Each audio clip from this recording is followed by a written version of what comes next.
And then just so I have it on tape, it is Frank, I'm going to mispronounce it. Wokojance. Wokojance. And how do you spell it? Wokojance. Wokojance. Yeah. But in the war, in the army, to save all that problem, everything took place. It was Woko, W-O-K-O. That was my name. So everybody would know you by Woko. By Woko, yeah. Sometimes they did W-A-L-K-O, Woko. No, that's Woko, but everybody knew me by Woko. You were in which branch of the service? You were in the Army. And did you enlist, drafted? I was drafted, yeah. And what did you think? Were you excited to go in, or were you thinking, oh? Well, I was waiting to go in. I told, I was working while I worked up the Navy Yard in Bremerton for a while, and I told, when you quit up there, you have to explain why. And I was heading for New Mexico to work for the Santa Fe Railroad. So I told him that, well, you ought to be in the service, he told me. I says, when it comes my time to go, I won't get out of it, I'll go in. And that's what happened. When I got my call, I was working for the railroad, and he says, well, we'll get you a deferment. And the dispatcher says, we'll get you a deferment. I said, no. I said once to a man that I'd go when I was called, so I says, I'm gone. So I didn't have no qualms at all. How old were you? 18. 18. So you were just a kid like everybody else. Yeah, yeah. Mm-hmm. Now you ended up being a scout. Yeah, see, my reason for that is I spent a lot of time, I lived here in Washington, and I went to work here in a logging camp when I was just a little kid, But I come from Colorado, and my best years of my life was in the mountains of Colorado at 7,000 feet. I hunted, fished, and trapped. I was a professional skinner. I worked for the fur companies in the wintertime when the snow was too deep to run your traps, and I would skin their furs that the ranchers brought in, like coyotes and badgers, anything they shot, or they got a lot of mink from the farmers raised mink just for on the sideline because they had a lot of cattle, dead cattle, and feed them. So I skinned hundreds of mink, and then I kept as a watchman, sort of. I stayed there at the fur company's office and caught there. And did that in the winter times, and had a good time. So you had pretty good survival skills. I mean, outdoor skills. Oh yeah, it was out 50 degree weather and skis. And, it was a little bit of overextension. Guy shouldn't have done it, but I figured I could take it. I didn't give it a thought. It was only one time my dad was worried about me. He said it was 10 o'clock and I wasn't home yet, and it was over 50 degrees. So, but the main thing, it was in the mining camp, coal mining camp, and it was tough times, really tough. As far as work was concerned, in the wintertime they couldn't get the coal cars through the passes, to ship the coal. And then in the summertime there was no demand for coal. It was warm. There was no demand for coal. Denver, so. But what induced this, it sort of hardened me up. I seen, a hard life. But one night in January, January the 27th to the 29th of 1942, the mine blew up and killed everybody in it. So it was a gas explosion. My brother-in-law, he just worked there for about a year, and he was killed. My dad was on day shift, and so he didn't get it, but just swing shift, killed 34 men. And so I had to help identify them. They took me down to the miners' hall, friends of mine, and asked me because I knew a lot of the guys, and sort of like a mascot. I'd go fishing with them. I knew all the good spots and everything. But that's why we left the coal mines and we went to Washington. And Well, that had to be hard to go down and identify all yeah, those people. yeah. I mainly I went to see. Of course, I identified my brother-in-law, and then the guys I knew. But some of them, you couldn't be sure of because they was charred and they was shriveled up from the heat. A terrible lot of heat and mine explosion. So it was. I was ready to go to Washington. Did that, do you think that, looking back, did that prepare you for what you were going to see in the war? I think it did. Yeah. Because it didn't seem to me that it fazed me much in the war, after some of the major battles and stuff, you get there's a lot of stuff, like that. Where did you sailed out of the U.S. did you go to England first, or where did you? We landed in Scotland, Greenwich, Greenwich, they call it, I think, down in the Firth of Clyde, between Ireland and Scotland. And we had to go north because the French liner was on. It was a French liner. It was manned by British crew, and it was loaded down. We had, I think, 900 whacks on it, or armed military women, And but the food was terrible. All it did is induce seasickness. And I had a man that was in the top bunk above mine in there. See, they made all them. They put in bunks and bunks every place they could, two or three high. This big soldier, he was up on the top bunk. I was down the bottom one, and boy, he would go up and he'd eat. He was a big man, and he'd eat too much. And he'd get sick, and he'd come down, and then he'd be coming out of the bunk up above, and I'd be covering up my head, And finally, I had lost my temper. I couldn't hold it too long. And I give him heck for it. See, when he eat so much, he wouldn't get so sick all the time. I said it in a little different terms, but it did help. I spent most of my time in the top of one of them lifeboats, them donuts, way back out there someplace, let it rock over it. I could see everything. I could see the whales, porpoises, and everything like that. We went north from New York because the Germans were after submarines, and so we went off the coast of Greenland, and then swung over to in the north, over towards England, up Scotland, there in the north. We made it up there, but it took us 7 days. So you were right in the thick of it, even on your way over there already, having the Germans after you. Yeah, they were after us early, too. They was when we left. We went over there in Ile-de-France, the liner. Then we stayed there till after. We didn't leave there until after the invasion started.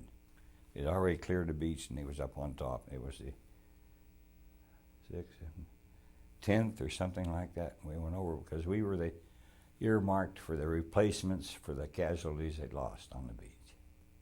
We had strict orders.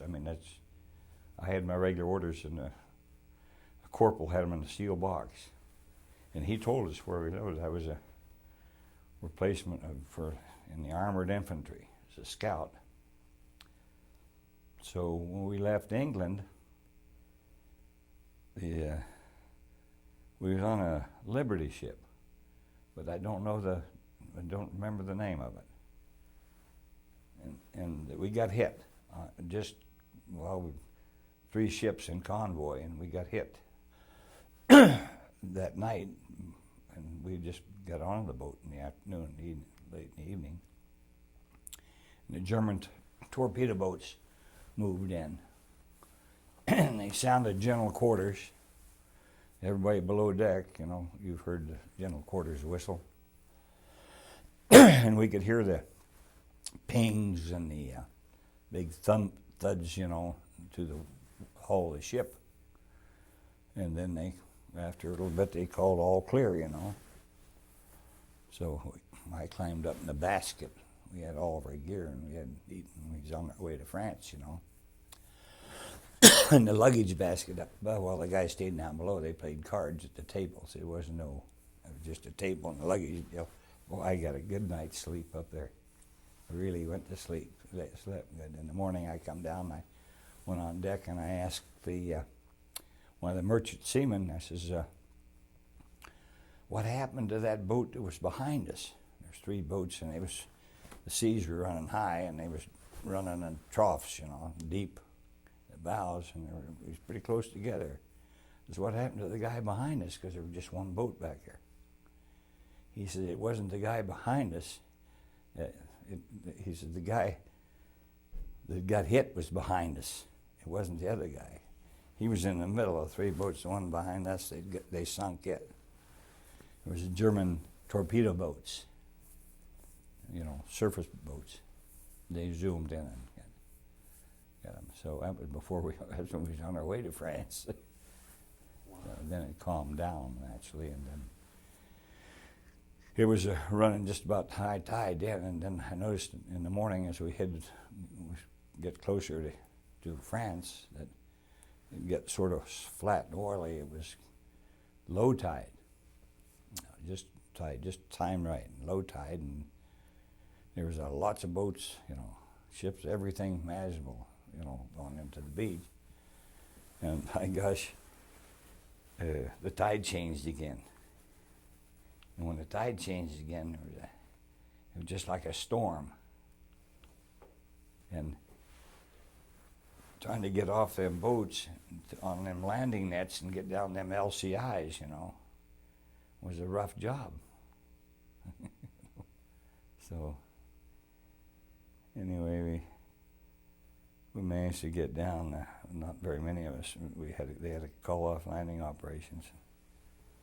And one of the guys that was gone down the landing craft with me was a big Indian fellow from, we called him Chief. He was from Oklahoma. He was a Cherokee Indian. And him and I hit it off real good, you know. And he was trying to hold that landing craft against that ship by hanging onto the cargo net, you know, and they were slamming him all around, and finally he yelled drop, and everybody on that dropped on that net. We dropped on top of him and stuff, and then there were probably about 10 guys or 12, but one guy missed it. He went down between the ship and the landing craft, and well, we just shrugged it off. We would never see him again, and I happened to glance out before we started pulling away from the boat. I happened to glance out to my left, and there was one of these ducks gone by with a cargo net full of supplies. And the guy at the back end just reached out, and this guy come up the top of a wave and just reached out there and just drug him right straight in. Boy, was he lucky. Yeah, and then we got into the beach there, and got up on one of these barges. Well, the tide was coming in, and it was a sunken barge. We thought the thing was floating. The LCI just ran up on it. It was sloped. And the tide was coming in pretty fast by then, and we had a catwalk running from the end of it, the high part of it, over into the beach, but then there was waves already breaking over the catwalk. So we had to get off fast. Well, we was waiting for some more guys to come in, because in that box that was with me had some more orders there, and he didn't have all the men there, see. Some of the guys left, and I never did see them no more after that. And then we got into the beach. There was about 6 of us, and we got into a bomb crater at the edge of the water, and spent the night there. I was watching this big ship. It was a battleship. It was right off behind us there, underneath the bluffs there. on the beach, the big bluffs that was hiding behind of it. It was either the Tennessee or the Arkansas, and I don't remember now, but he would go up and he'd just ease up, slowly up behind. I was watching him because every so often, we get a terrible barrage of artillery come in, German artillery, I thought, my gosh, I watched him, see what it seemed like to me every time he'd come up by, even with us, what would happen, he'd just turn around and head back to where he come from, and then he'd let go of the broadside with them great big guns he is, 16-inch guns, wherever they were, and boy, and the black smoke would belch up out of that thing, and he'd scoot over behind him, and then the Germans opened up, and he'd cover it all the time. So I knew we was going to get it all the time by watching that big ship doing that, one American ship there. And then that night, 7 o'clock, the Americans left, and then come the Germans, the planes, and they started dive bombing stuff at the ships and stuff. Then they'd get some on the beach too, And I thought they were pretty good. I don't know if I think I might have seen one of them get shot down, is all.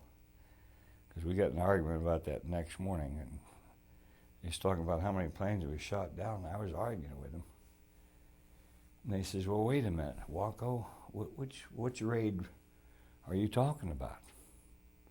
I said, "Well, the raid at 7 o'clock. Well, Woko, there was another raid at 11 o'clock. And that's what we're talking about." I'd slept through it, I think. Now that always amazes me to hear that. I mean, here you are, your first battle, and it seems like you'd be just wetting your pants, but yet you're sleeping through. Well, there was one Mexican fellow there with us, and he was slipping up to the beach before when the tide was getting closer. He kept washing his stuff up, cases, bodies and everything was washing up on the beach there close. Well, boxes of rations. They had a new ration, a 10-in-1 they called it. There was enough food in the box for 10 soldiers for one day, or one soldier for 10 days. It was a new thing they just developed for the invasion. Well, he was so loaded up, and we had so many boxes of rations stacked around, we just made a wall around that bomb crater there. We'd take out what we want out of him and leave the rest there, But he took out almost everything he'd get. He looked like a camel there the next morning we started up the hill, But there was this one guy, it was the first day he was there, of course, in the afternoon. You'd see these guys over next to the steep hill there, and they'd get up and they'd run the beat hell over to another hole, foxhole, and they'd get down there and they'd be carrying a cup of water or a cup of coffee in a canteen cup, couldn't tell it was something to drink anyway. And they'd run over there, and then they'd back and forth, the guys are going back and forth. It was the 29th Infantry, see. The 29th got hit real hard, and that was what was left of them there on the beach. They was waiting there until, they could get bearings and get more replacements and stuff for them. When this guy was with me, he was a big, Jesse Owens was his name, from Tennessee. And he said, "Woko, I don't like this out here. We're too much out in the open here." He says, "Let's go over there with the rest of that infantry and dig in." Well, I was always stupid as far as that pride concerned. I told him, I said, "Them guys landed here before we did. And if we go over there and dig in, they'll think we're cowards. They'll think we're scared already," I told him. So I said, "I'm not going over." And so consequently, none of us went over there then, stayed there together until the next day. Anyway, didn't see each other anymore. Was it, when you got to the beach, was it just chaos? I mean, did you have the faintest idea where you were going, what you were doing? I mean... Well, the main thing, we hit the beach. We didn't, we knew we had to go inland, and we was looking for the nearest hole. I mean, we knew right fast, you know, to get in low ground level. And so we picked out a nice bomb crater because the shell craters wouldn't be deep enough. It was a nice bomb crater. And got down on it and spent the night that way. Was the beach just, It was, well, it just tore up all the heck. It was just, you couldn't tell which way except it was full of holes. are there Jeeps and things like that too that have been destroyed that are? Well, there was a lot of junk there that it wasn't, you couldn't describe what it originated from, what it was originally. You know what I mean? It was pretty well tore up, jagged pieces of metal and stuff like that, big pieces, you know. So they'd been hit pretty good. And hotter than heck it was so that day. We started up that hill, and the dust was, boy, it was just powdered thin. And by gosh, a truck come up the hill and give us a ride up to the top. 6x6. Well, we sure liked that. So, a couple of days, we managed to locate our outfit we were supposed to get into, and we made it.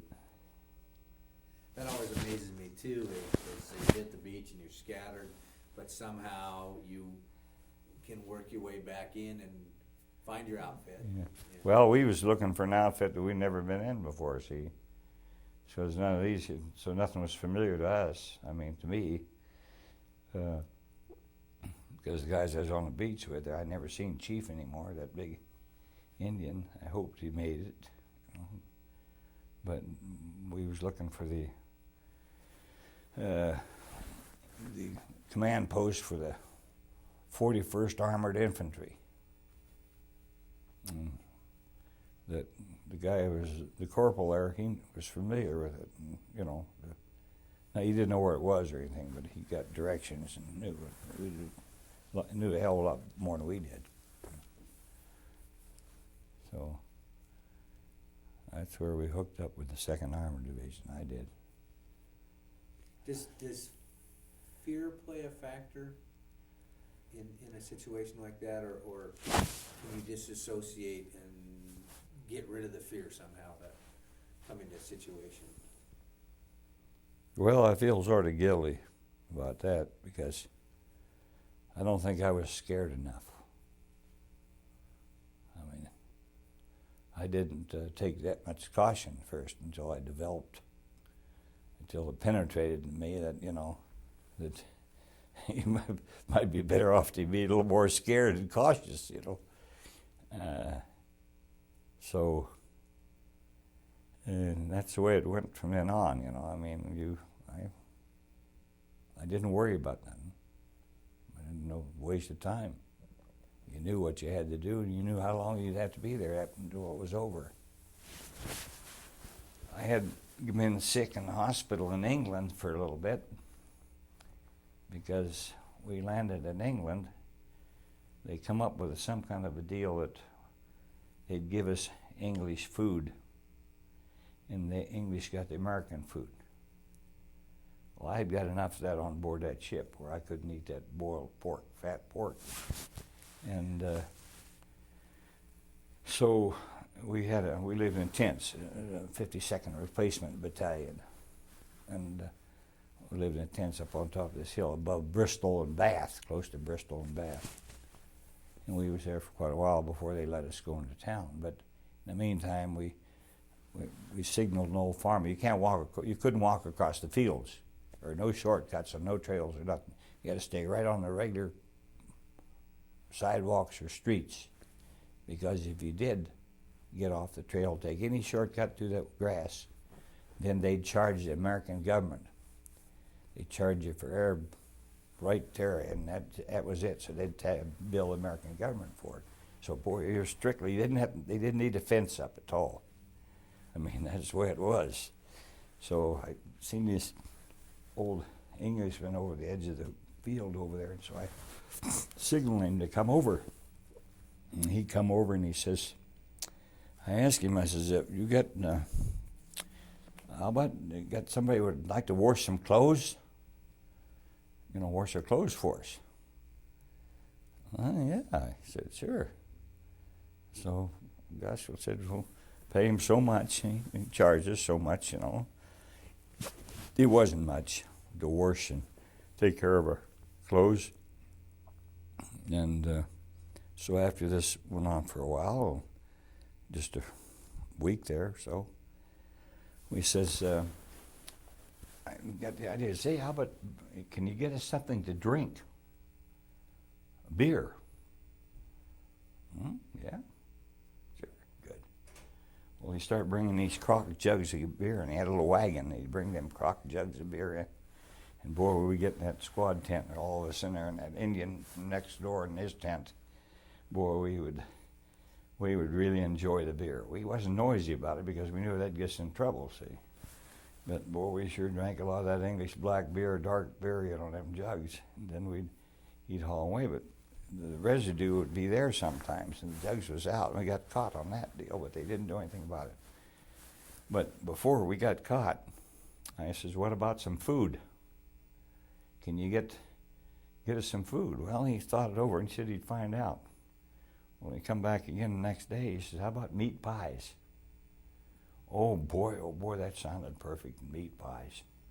So he come in with a bunch of meat pies, and they were just like these turnovers, you know, with dough on the outside and turned over, and inside it was chopped up vegetables and pieces of meat in there.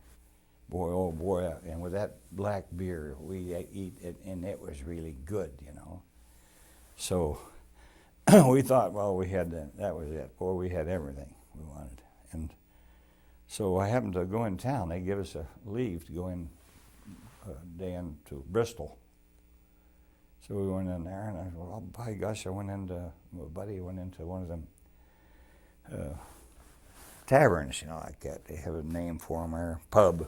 And we went in there, and there was a big row of guys sitting in there, you know, and old timers. They know how to drink beer. We didn't know that much about it, but we asked him. We told him he got some beer for us, and didn't make no difference what kind it was. All the same anyway. And then we asked him, well, how about some food? What do you got to eat? Oh, so he asked us, what do we want? I says he was a bartender. Well, how about meat pies? Meat pies, I said. Geez, everybody started laughing along the road there. All these other guys sitting at the bar there. There didn't seem to be any soldiers in there. Just you know, these sailors, these merchant sailors and all that. And they just laughed to beat heck, and so did the bar. And I said, well, we've been getting meat pies, you know.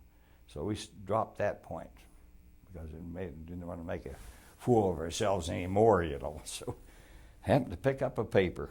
And I was reading that paper a few days after that, and by gosh, it said, there's a big article in there. It said that they had arrested some people. They was gone down to Bristol and Bath. They was catching these wharf rats, and they was making meat pies out of them and selling them. And I don't know how many wharf rats we eat, but that was it. I got mad. I turned them in. Because the guys would ask me, and I thought I knew everything, you know. But, you know, there's a lot of soldiers around. Wonko, what kind of meat is that? I says, well, to me, they had these little tiny bones, you know, and I said, it looked like squirrel. And I said, I eat a lot of squirrel gravy, and that's pretty good, you know. I mean, in Ohio when I was a kid, born there, well, everybody used to go squirrel hunting, you know. And it must be squirrels. It wasn't squirrels. And on top of it, nearby, was a bunch of these burial mounds from the time that they made when they had the plague over there. They just pushed the bodies and pushed the dirt up, so there'd be a mound maybe 15, 20 feet high and cover quite an area. And they were just full of holes, just like Swiss cheese. And we would sit on them mounds because it was just a raisin, better than sitting flat on the ground. And we'd eat our lunches, give us a couple of sandwiches down. We was training, see, and we'd throw all the wax paper because we knew they'd be gone the next day because them rats that was in there, and that was part of what we was eating. Them guys, they was back in there where them bodies were, and them skeletons, you know, and they lived right in there. Well, I got sick after that, and some kind of a, they thought it was appendicitis. It was in my stomach. They thought it was appendicitis. I thought it was appendicitis, but I didn't say nothing about them rats, because I think that's truly, I thought that I got poisoned a little bit there. I survived okay, then I wasn't in the hospital very long. Maybe a week, just enough time to get bombed the heck out of us, you know, to bomb the hospital. And the nurse, she was there by me, by my bed, and all the other guys were laying around there, and she was up by me trying to console me and stuff, and I thought, well, what is she doing here? Why don't you go help some of them other guys? I wasn't even scared, see? And the lights were swinging back and forth, and what was the log cords coming down to the ceiling, you know? And boy, it was really shaking us up. I wasn't that scared. And we went over there we got over France there. Well, we started moving around a different spot, and there's so many people, soldiers there, and they took more and more men. Well, I always thought, oh, every soldier is a soldier, he's going to go out and fight, but there's only about 1/4 of them that's actually on the lines. The rest is support troops. And so when I says to myself, after seeing all that, I got to get this war over fast and get it down. With this many soldiers, I didn't have no worries at all. I just felt like, boy, it was going to be an easy show, you know. Well, if everybody got 5 soldiers, 5 Germans, I count for them, well, that would take care of it. I mean, hell, that was all it. So I thought, well, I'll get my 5, and then I got it probably pretty well at the end then, you know, over with. So that was what my goal was. 5 Germans, 5 prisoners. I wasn't planning on shooting them or something like that. I just wanted to count for 5 of them. So I remember when I got my first one. And he could have got me, too. And they sent me, there was 4 of us, and they says, well, the sergeant was with us, there's 4 of us, he didn't go. Well, he says, you 2 go down there. No, there's 5 of us, I was 5th. You 2 men take the lower part of the ridge, and then 2 men, you take the other upper a little higher. And then I was the odd man out, you know. He says, he says, go up to the top of the hill, get down. Now the snipers are along in that stretch, from the bottom up to the top on that side of the hill. And so, root them out. And I says, well, who's gone with me? Well, that was a stupid question to ask, because right now I figured I was scared. And that's what I didn't want to convey. I says, and he says, well, you're gone by yourself. You're a scout, aren't you? I said, yep, okay. So that's the way it was. I went up to the top of the hill, and I was creeping around through the brush, and I thought I knew all the angles. I went too far out in a little opening about 30 feet across. And I sort of blundered out, and I had to work back. I worked back into the brush, and I knew I made a slip, and I was expecting to get shot any time, you know. And I got back and I hit the brush. I figured I'd circle around it and come down above it, see, because I'd heard a stick break over across. A pretty loud break. I stepped on the stick. While I was doing a circle around there, I broke the stick to myself, see, which I didn't like. And finally, I think that the German soldier, he was over there in the brush over there right across from that clearing watching it. He got a little nervous because he figured I was sneaking up on him, see. And I seen something white waving there, white cloth waving. And so I walked out the edge there, and then I hollered at him for him to come out. And he come out, and he surrendered, you know, right there, no trouble. He threw his gun away and his helmet. That's what they do first. But he had been wounded in the lower right buttock on the upper thigh, you know, right back here. And he had it wiped rag, like a sheet or part of a sheet or something, shirt wrapped around that, and then the other part was what he was waving there when he come out. Well, I took him down the hill. I heard some shooting down below me, and I took him out because that was all. I wasn't going to go in that brush, while he was shooting anyway. And then they got the rest of them, I guess. But I took that one down to my hole down by the hedgerow, and he was shaking to beat heck. He was just scared. I don't blame him a bit, And I was always a compassionate person anyway, and I figured I'll never change from being compassionate. So I went and fixed him a cup of coffee. I got the perma stove out, heated him up some water, fixed him up a canteen cup full of coffee. And boy, he was drinking that, and I seen somebody sneaking down along the hedgerow by me there, and the guy kept going, and he'd walk away, and he'd stop, and he'd look back behind him. He looked like he was a little bit scared. He was a soldier, American soldier, And he got down, and I kept watching him out of my eyes. I figured, well, he's going to come down and see me, no problem. I mean, the Germans were sitting there, the soldier sitting there drinking that coffee, sipping on it, but he was just shaking. I wanted to calm him down some, I mean, he just sort of like a farm boy to me, and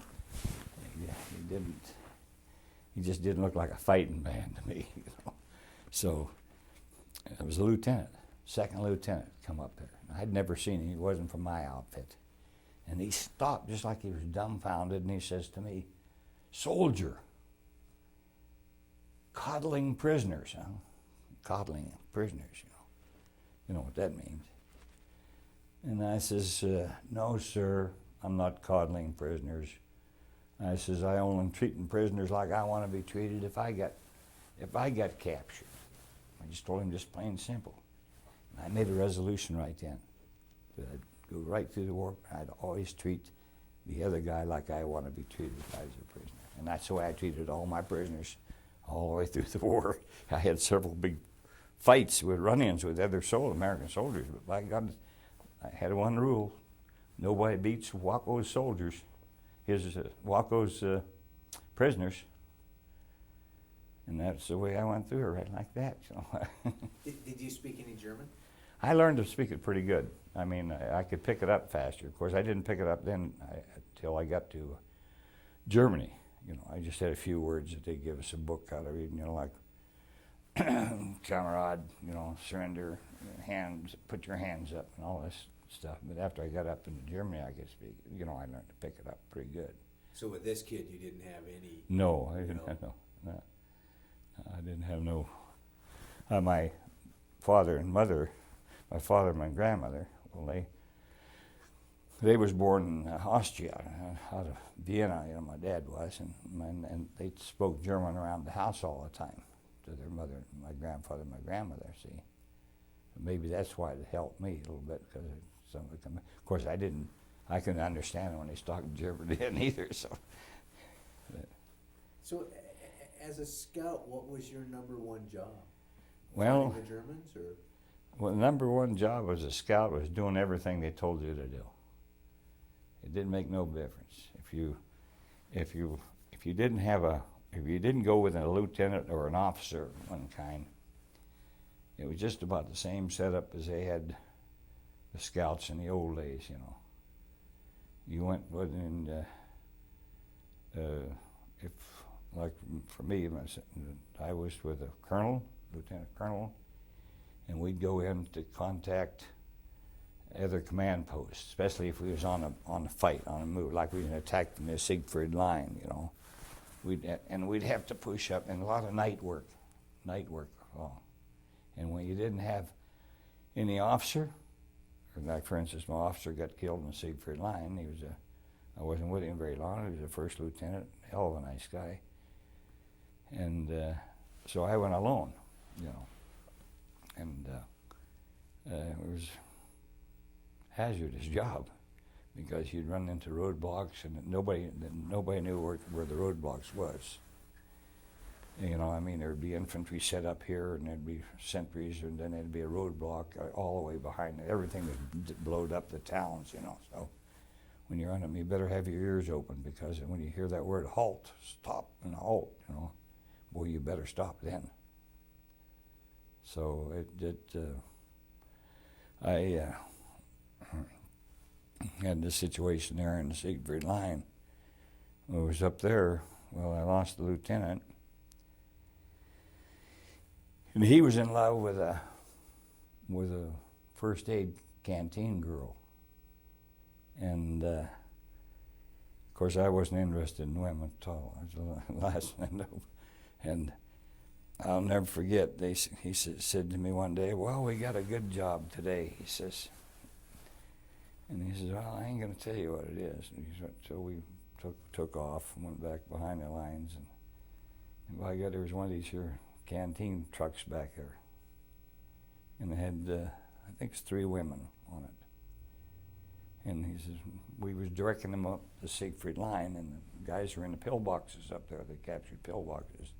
So he allowed about 6 soldiers or so to come down every few minutes, come down off the hill in that canteen there and serving coffee and donuts. And we set up and picked a spot out for them to a good location there, say. And when we headed back in to get him in to set up in the position there, well, he rode in the canteen truck with the girls. And he fell in love with this one little canteen gal. Boy, he was badly in love with her. And so we set him up there, and they had, I don't know how many days they got set up there, and finally I guess they pulled out. I know that. In the meantime, me and the lieutenant we went on a run, and it was at night. And goddamn, I had a German plane come over, and he dropped real low, I was running the Jeep, and I was just trying to look like this here and look up. And then I seen stars, all stars, that was it. I mean, stars, boy, something stopped. And the lieutenant, and I thought the engine of the Jeep was turning up real wide open, because it was broke off right at the front end where the engine sits. And the lieutenant, he reached over and turned off the key. Well, we had a little light there, looked around, and I could see blood running down his face, And but I was, my arm was really giving me hell. I'd broken my hand, and but I was lucky because the stretcher rack up front was made out of 2-inch angle iron. It had drove up through and went right through the dash and went right like this, right up this. I was like this, and went right up this elbow, and ripped my shirt and my jacket just into 3 strands, just like this here. Never even scratched me. Just ripped them all the way from the elbow up here. Lucky. Real lucky. Anyway, I had to go back. They made me go back to the hospital to get my arm in a cast there until it healed up some. And I raised hell with him. I told him I didn't want to go back because I could get by with it just carrying it around the sling. He said, "No, you can't do that because that's against the regulations and all that stuff." So I felt, finally they told me, I said, "Well, I'm going to go back. I ain't going to stay here." And he said, "Well, you do, and you're going to be court-martialed." The guy who was in charge of the hospital. And I said, I thought, I ain't going to telegraph when I'm going to do it, but I'm going to do something. I ain't going to let anybody know it. So we recuperated there, and we drove out on the one day to go to another hospital of all things. They took the cast off, and it was healed up. Got to go to a rehabilitation center hospital. It was further up away from the line, back Belgium, up there by Hasselt, Belgium. So I said, I didn't say nothing. I just went along with him, and I thought, I'll keep my mouth shut, and then I'll make my move. Got up there, and the driver didn't know where he was gone. He had a whole load of these wounded guys on there back in the back, and I was right in the back of the truck. And he say, "You guys, is this the right road going to Hasselt?" "Yep." I says, "We captured this country through here, and we come through there, and it's the right road."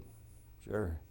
So, by gosh, he took off. He kept going that direction. He kept being more doubtful each time. Finally, when he went through Masters Holland, he just went through it and was heading, go right up that road. And I knew it was north, and I was heading right up to the Siegfried line, right where I wanted to go. And by gosh, he stopped, and there were some guys, they're engineers doing some work, building something there, getting for a spy depot or airfield or something there. And he stopped and asked one of them, and that was a mistake. He said, "You're going the opposite direction, and you're supposed to be gone." Well, I didn't offer no comments. I was on the back. I knew what was happening. I could hear him.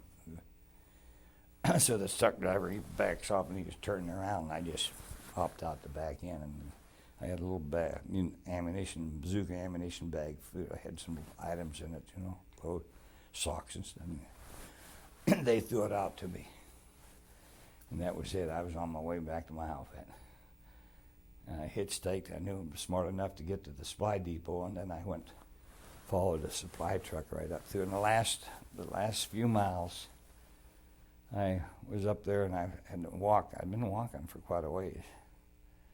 And I was walking right, I knew where I was going. And there was a horse out there in the field. I thought, by God, I'll just get him and I'll ride him. I went over and I pulled his trans barbed wire down and got it down, and I could stamp on it, and I got that horse through there. He was a nice horse, big horse. I didn't have no bridle or nothing, but I rode horses. I knew how to handle him. He was one of them tame ones. I rode him the last way, and then when I got down to where the pillboxes started, where my buddies were, and I just slapped him. He took off and ran back the same direction he come, But I did hear then that the lieutenant he'd killed on the next run. Lieutenant Worrell was killed, and then a few days later, the Red Cross girl come around looking for me, wanted to hear about it. They were going to get married. He was engaged. I hated to tell her, but it happened before, and stuff. I told her, but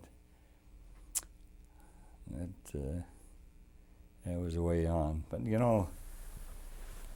when we broke through, there's an article that, and we called it the Little Angel of Normandy,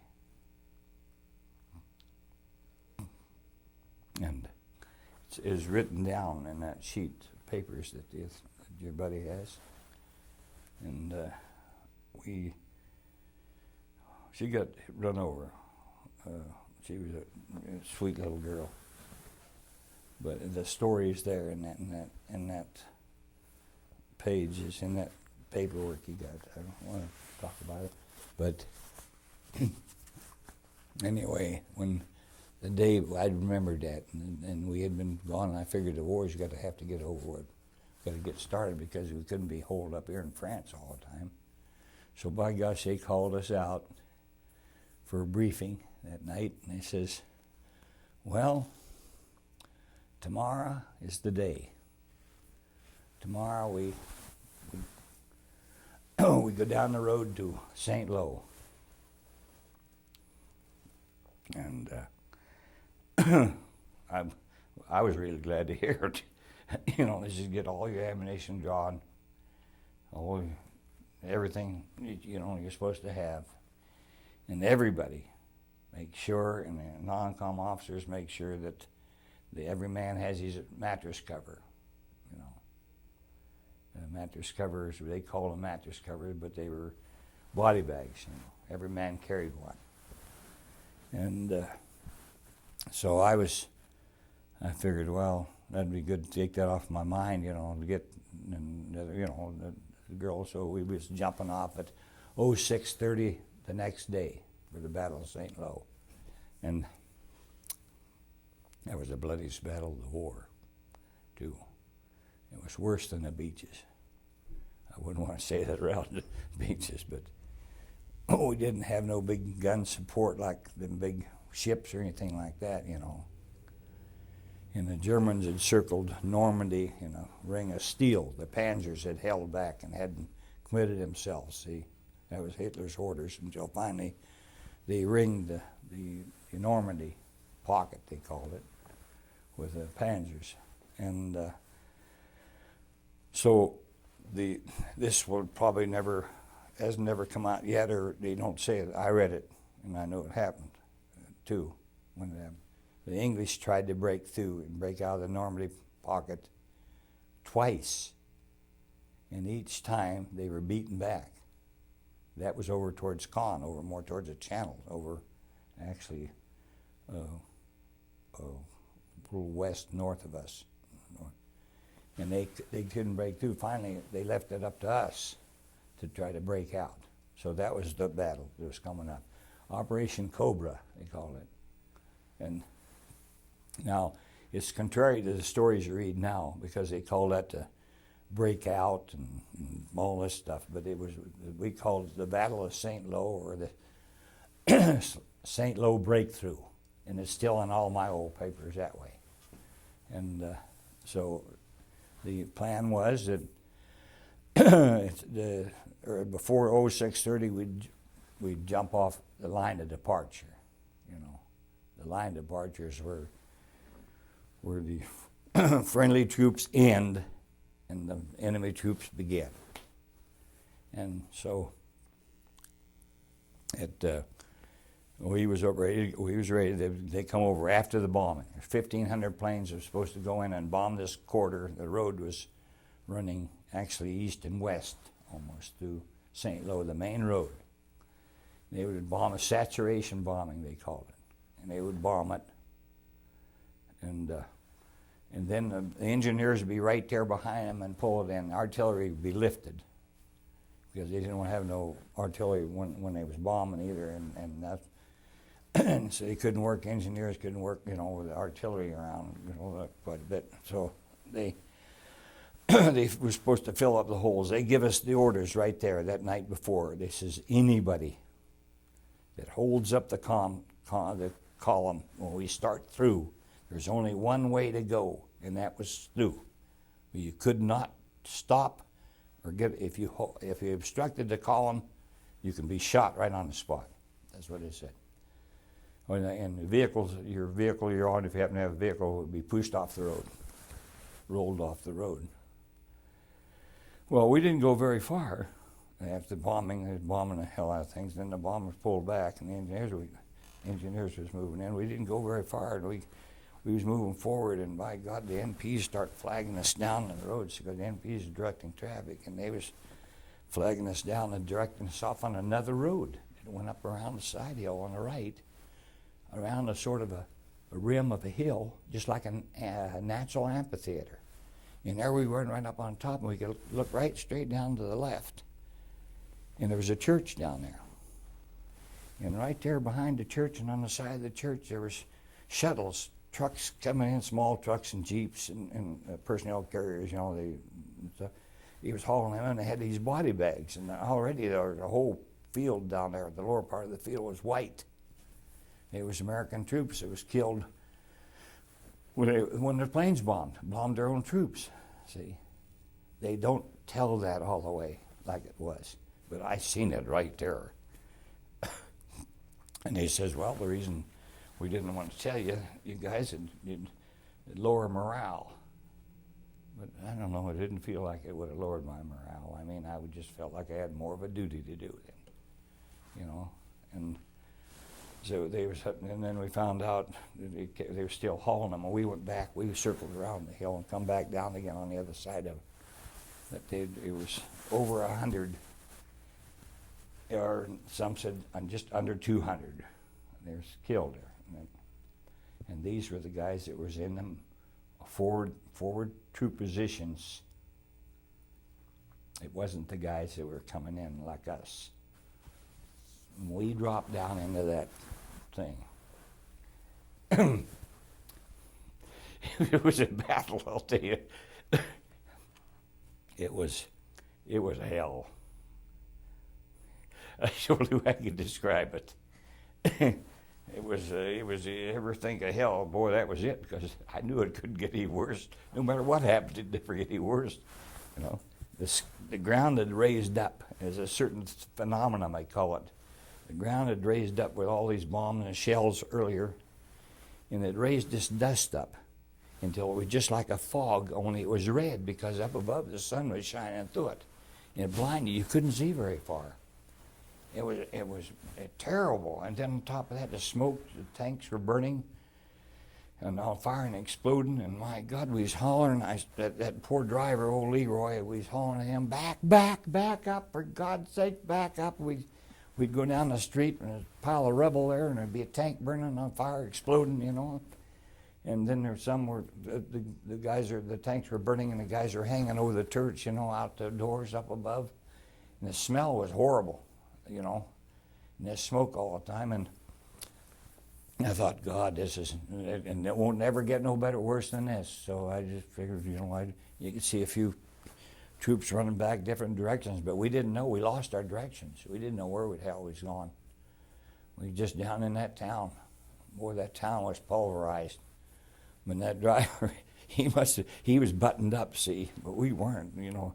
He was buttoned up in his compartment there, and he just had slots to see. Of course, he didn't have nothing over his head.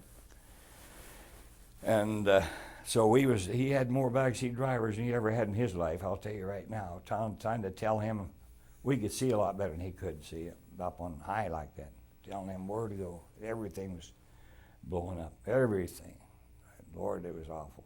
And then finally, just you could hear the machine guns were all around you. God, you didn't know where the Germans was or nothing, see. But I could tell because the submachine guns, the German burp guns, they just was going so fast, you know, just so steady and just increasing all the time. And then I could tell when we went through the main line of resistance, you know, they started to die down, being just a little more sporadic, you know. The submachine guns that they had, they call them the burp guns, you know, the machine pistols.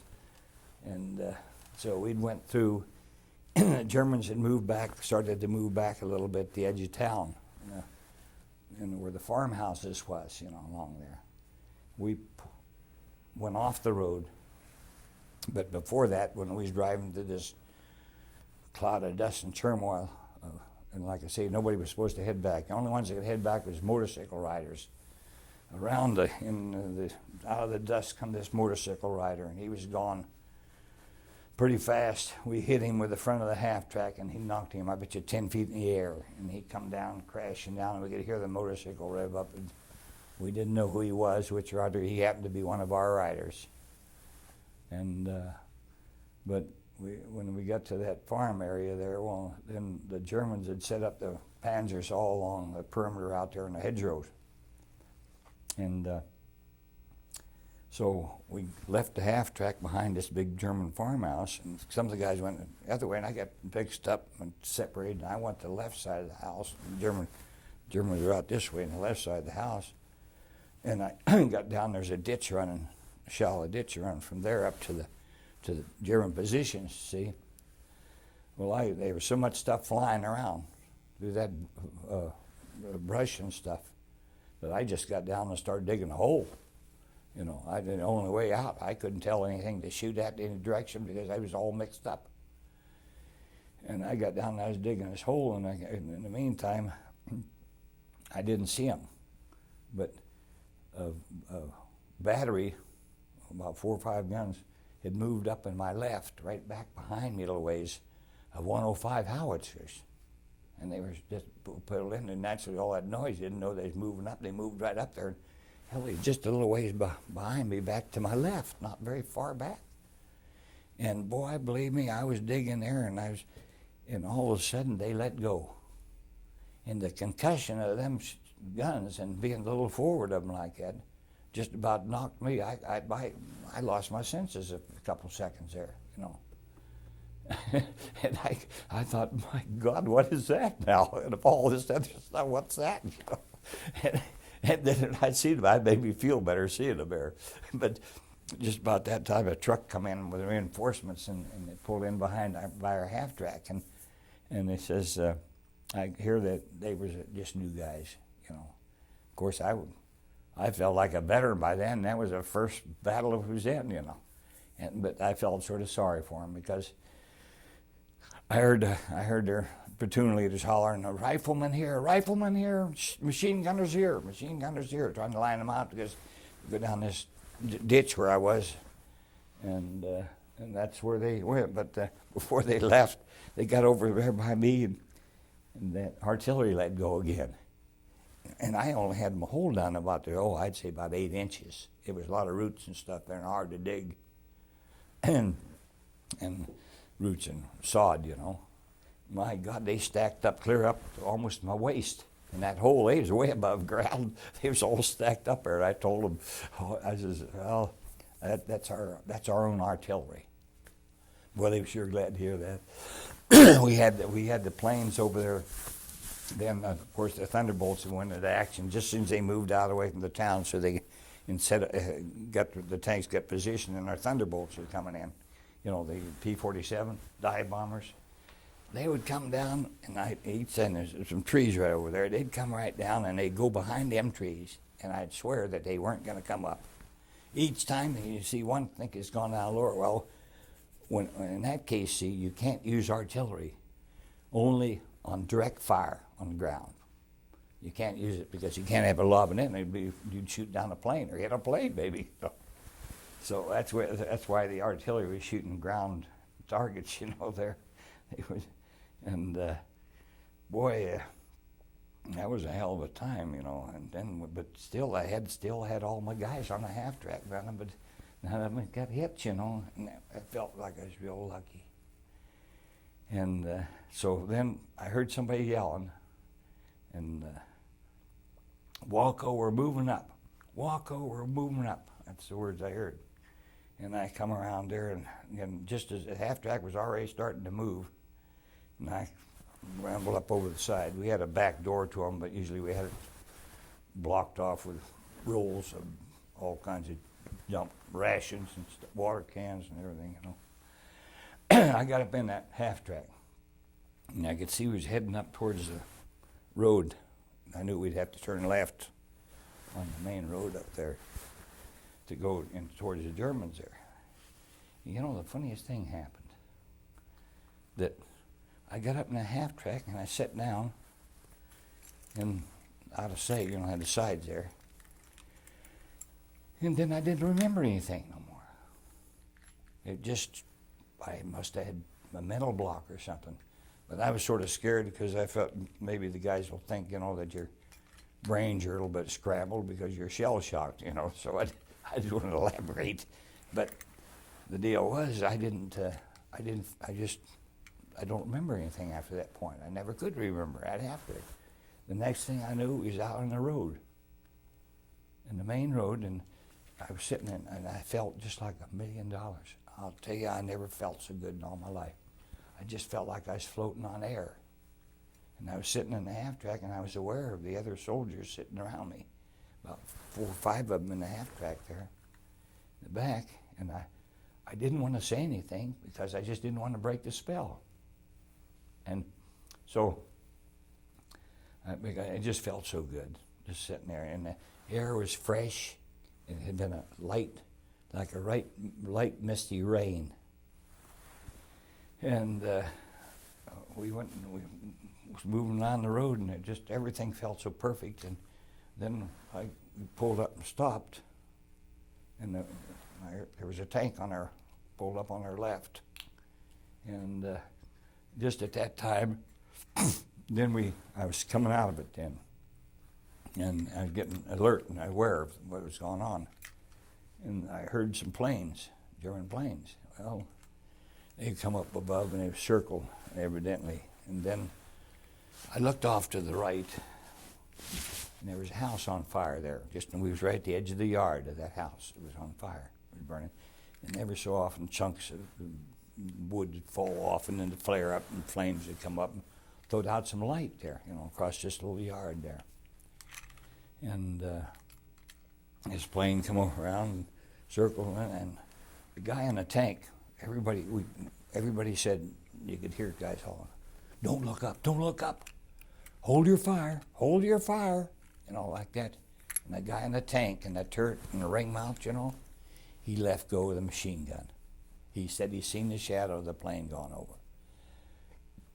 That was it. It killed a lot of men because that plane circled around. The other ones, it circled right around, and then it's just coming in on us, bomber.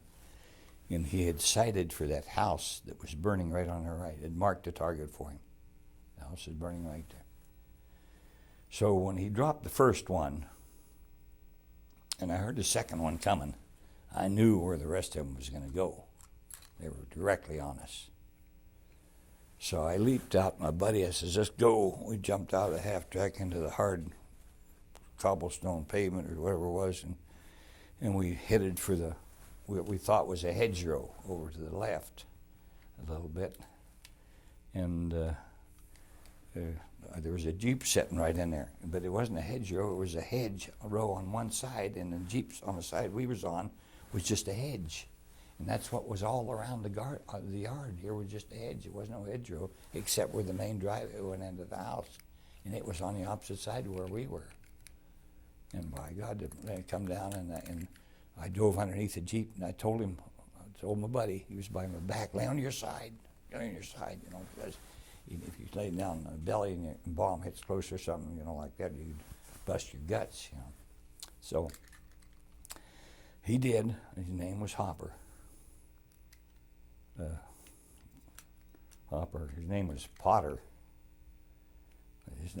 Him and I was planning on trapping in Alaska when the war was over. We'd sent for maps and stuff like that. He said, his daddy was from Minnesota.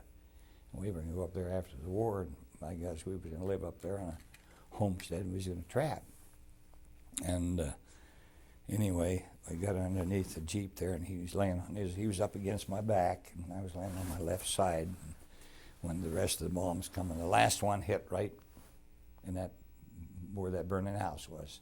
Stoked up the fire there. It was pretty bright. You could see real good there, just like a light. And then there was just total silence after that. And I felt around. I had some chunks hit me there and stuff like that, and I felt around for something wet or something for blood, and stuff like that. And I had some dirt on me, stuff. And I was okay. And I says to my buddy, I says, Potter, how you doing? I said, you okay? He says, I can't move. So I went out from underneath the Jeep, and it was, like I said, it was pretty light there then, and I grabbed him by the feet and drug him out underneath the Jeep, and he'd been hit real bad in the back. He was laying on his left side, and he got the shrapnel, I didn't. He had one piece about that far right by his backbone, about 3 inches, and the other two, he had 2 other pieces, and I ripped up his shirt, and I could see the light reflecting on his back, and I wiped it off with his shirt, the blood, and it was pink, orange like blood, and that indicates you're hurting inside instead of on the outside. If it's real red, they tell you that, what to look for, And it was sort of pink, I could see that, and it was seeping out, not fast. And he had the 3 holes in him, and he couldn't move. So right now, I start hollering, medic. That's the only, and I didn't hear no other sounds. I hollering, medic. By God, 2 or 3, I knew it was 2, medics just popped out of nowhere. I don't know where they come from. They was along that column there. They come from that direction, and they come in and they says, and they looked at his back and they says, well, and they give him a shot of morphine right like that way. And I didn't know how fast it worked, but by God, it worked fast. And he says, well, you better tell him goodbye, because he'll be out of it right away. And I told him goodbye, and he said, so long, Woko. And he had got paralyzed. His back was paralyzed, and he lived, but he was in England. I know I got heard a message back from him. He was in England, in a hospital plant in England. But that wasn't the worst of it, too, either. I looked over across the little yard there where the light was all shining there. You could see crumpled, twisted bodies of the other soldiers, man. So I seen one guy stagger out of the brush in the light, and I didn't know him. He was a captain. I don't know, some other outfit. So and he was holding this hand like this here, and his wrist was blowed off here, hanging with some muscles here, down like this. And he says, he asked me if I could help him, but God, I couldn't help him, I didn't have nothing to tie it up with, nothing. I just told him to hold it up above his head with his other hand, hold it up there, and holler to be the hell for a medic. And he was there. He come out of the light there, that light, and he started hollering for a medic there. But then I heard another guy started hollering, and he come down, and he cussing to beat hell. He said, it was a major. Whose half-track is this? Get this on the move. You're blocking the whole column. That was part of the situation. That column had to get through. We had to get as many troops through there as we could. So I says, they're all dead over there. Where's the driver? I don't know. I says, maybe he's dead too. I says, he's over there. Where's the crew? The crew was all dead over there, and some other guys too.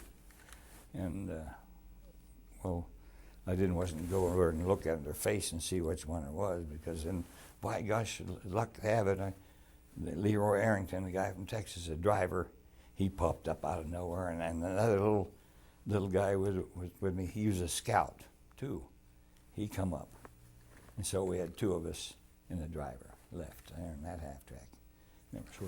The other guys got hit too, but so he said, well, we got on that track, boy, that made yours mad, and then we start moving. Well, I got up to the front end of it, and I put my right arm over the anti-tank gun barrel, and I could look right over his head, and I could tell him he was all, the old eye hole he had, a little square slit. So I was giving him directions. He's gone down the road, and I could just barely see a glimmer of that road, and I'd say, little right, little left, little right, doing real good. In fact, we was moving along pretty good, God, I felt pretty good about it, and he did too, I know. All of a sudden, you could have just like turning on a light switch. Everything lit up, just like right as day. There must have been 50 or I don't know how many machine guns opened up and run right by us, right in the middle of the road. Shells was crossing across the road. Tracer bullets just lit up the whole area. Just that quick. We'd run into the German ambush SS. They had ambushed the rest of the outfit ahead of us, and then they was chopping it off right where we were, see, right there.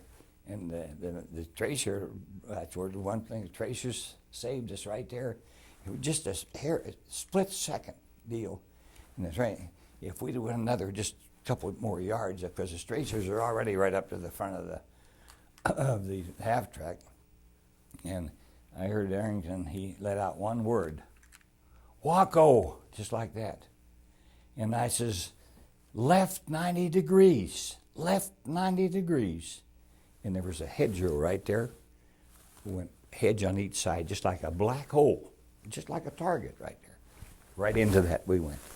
In just a couple of seconds, I was out of the way from the fire, I mean, went down there about 100 yards or so, and we stopped. Now, what in the heck are we going to do now? And then we could hear Germans running here in front of us. This led into a farmhouse. We heard Germans in front of us, and they were sitting shooting. They had a big gun down there. They were shooting off. Well, I wanted to get them. And Arrington, he was in charge. I lost one half track, and he said, I ain't going to lose this one. He says, just wait. So we waited all night, and by God, they fought, and we were in between the lines, just like this here. A hedgerow on each side. The Americans were on one side, and the Germans were on the other. The Americans back toward the WWII.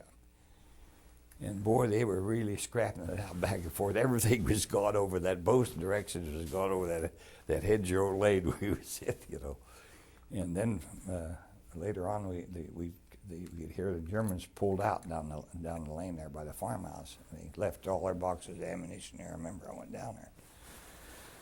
And then we still didn't know what the heck the score was. So we could hear vehicles moving back on the road that we took off. So we said, we better go back and see if they're friendly or if they're enemy, you know. Well, we took back and by God, they were friendly troops. So we got out on the road there again, went down a ways, and before long we run into our outfit. There was dead Germans laying all over the place. You know, right there where they had a machine gun and they was shooting. They got the whole deal was pretty big. They was part of the section of the command section of the headquarters of the 41st Armored Infantry Regiment, headquarters section. That's what I worked out of too, see. And we got the presidential citation for that. I just reading the paper today, but it was sure knocked the hell out of everybody because I felt we was lucky we was going through St. Louis, you know, and not doing it. And that knocked the heck up. The guys I knew, about all the guys I knew in the time I was there, you know, they were about all killed in that place time. Well, Yeah. I guess everybody's different, but how do you, because you're dealing with all sorts of issues at that point. Here you're a young kid, you're seeing friends, people you know and people you don't know killed, you're seeing the enemy killed. There's I assume the fear of you being killed, maybe not, I don't know, maybe you, what goes on, because it sounds like chaos. I mean, it's dark and stuff, and who knows what's where, and well, it's just everybody's different. I think that's why they're making mistakes now, because they're not leaving it up to the individual's own feelings. They're trying to guide him through counsel him through everything like that. And a lot of times his own common sense is the best protection that he has. See? And when we fought up through France after that, you know, we fought in Mortain and Barrington. We got trapped over there, about part of my outfit did, and I watched the planes come in, and the planes were dropping supplies to them, and most of them got into the German lines too, you know. And it was a bad battle at Mortain and Barrington too, you know. And then we edged over to Elbeuf on the Seine River, down towards Caen, you know, down towards the channel there, farthest place over. We had the English 8th Army was on our left flank, and Canadian outfits was there too. They were right with the English. Well, we made the attack across on Elbeuf the night before. We pulled into this high ground on the opposite side above the river in the town. And the Germans act like they was all targeted in because they opened up with what I called all the time. They got another name for them. Screaming Mimi mortars. They're rocket mortars, you know. And by God, they hit and zeroed right in on us again, and more guys got hit. I could hear them screaming for medics and help, you know, and stuff like that. And I damn near got it. I was digging a hole. I got down pretty good, and believe me, every time the broads come in, I'd dig it a little deeper. I was just gonna build one just enough so I could lay flat in it, you know. But I changed them before morning. It was down like that. You know. Well, anyway, the one of them was sort of delayed action. You got to watch for that, but I didn't. I was in a hurry to get a hole dug.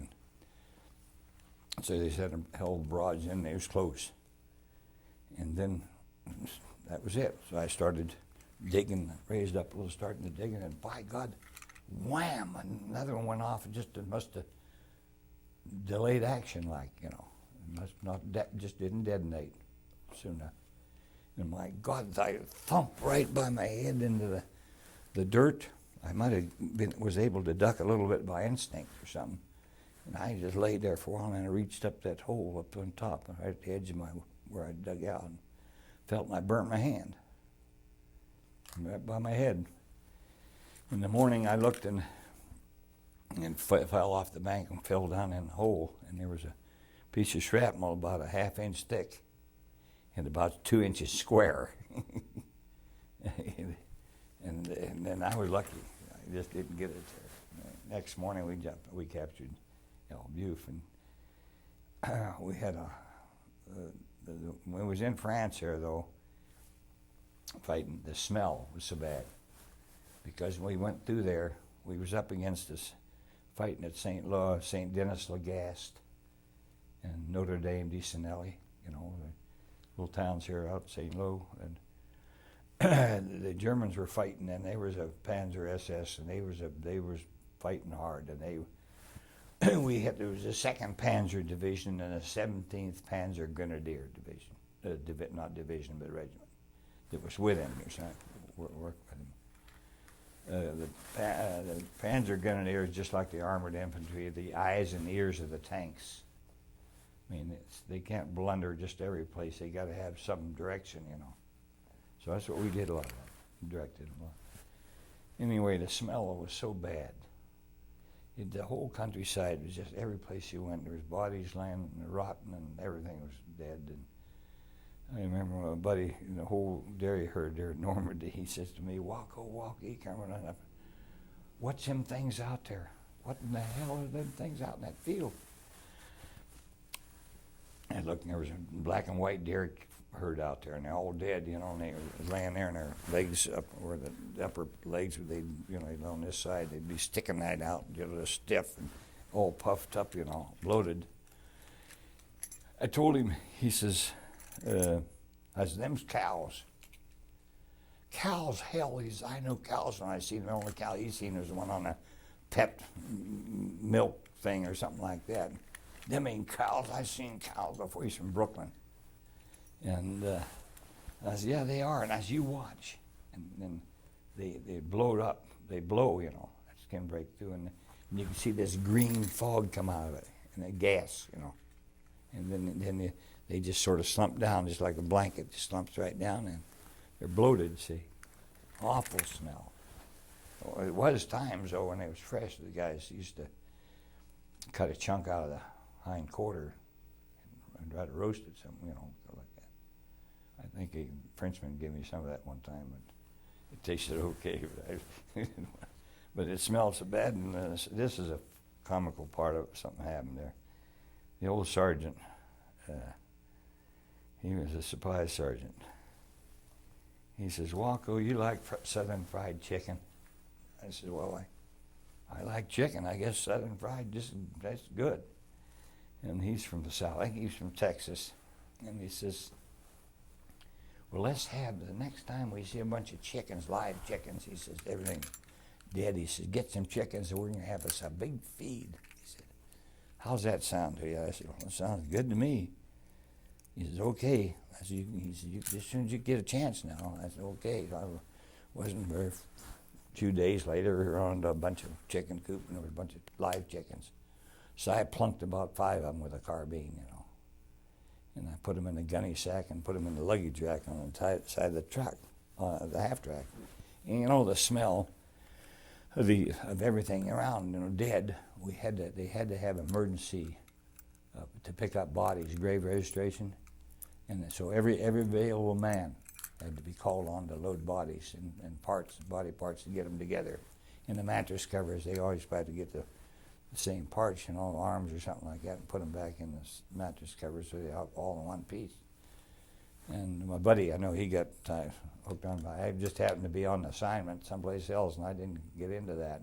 Usually they never put me on something like that anyway, because they needed me all the time to get me going here, get me going there, And it stunk so bad, everything, the landscape, so we drive down the road, I had put these chickens in the luggage rack, and we didn't get that night off, a peaceful night that we planned on. And we could cook them. And so we'd drive down the road and we'd say, oh God, don't stop here. I'll pull up a ways. There's a body here someplace, stink to be the heck, or in the brush, there's all these bodies. And we'd have finally we kept doing it, we got clear out of the smell of bodies, and had no fighting right there, no heavy fight. My goodness, salesman, we better get them chickens out. Old sergeant said, Wako, we better get them chickens out. Jesus, I went back out there, I got that gunny sack, chickens off there. My God, it stunk so bad. It was the half the. It was terrible. Nothing smelled any worse to me than that. Not even them bodies. And then he says, well, I said, them chickens ain't no good no more. I said, they're not any good anymore. They're rotten. They stink, you know. And so that was the end of our chicken. We did have a chicken fry later on. We got into Germany one time, but that was it. That was France. It was when we left El Buf after we captured it, we turned it over to the Canadians and got a receipt for it. And we started north. And the orders was to drive straight to Berlin. We could. And Patton was over there working someplace over on the right, around Paris over there. Well, we run out of gas. And we had an old army strung out for miles. We didn't have any gas. We just pulled over the side of the road and stopped. That's all it was. And if the Germans would have counterattacked it then, well, then they'd have lost the army. You know, they could maneuver. They could have knocked our tanks out fast. You know, and it took 4 or 5 Shermans to take one Tiger. That was the ratio. And then that was it. They'd outmaneuver and get them. But that took that many. So the Germans knew that too, and we all knew it. And so that way, there was a lot of stuff that didn't come out about that too, because it was just a mistake of not getting the gas where it was needed, because everything, like for instance, Patton's making all kinds of headway over here. Give him everything he needs, but you can't go that way. And the officers that was with me, and my officers, and I was around officers a lot, you know. They didn't like that, and they told me right out, they're going to wipe out the whole damn army just to please Patton. So that's never said. So I'm not criticizing Patton. You see what I mean? Yeah. It's just the way the army was. I mean, there's times they didn't use good sense, but overall, we had the best damn leaders than any other country had. I vouch for them. Our officers were good men, and they went about their business, didn't talk or elaborate. They just took care of it just like in a business-like manner. And they had a lot of confidence in them officers of ours. They were damn good.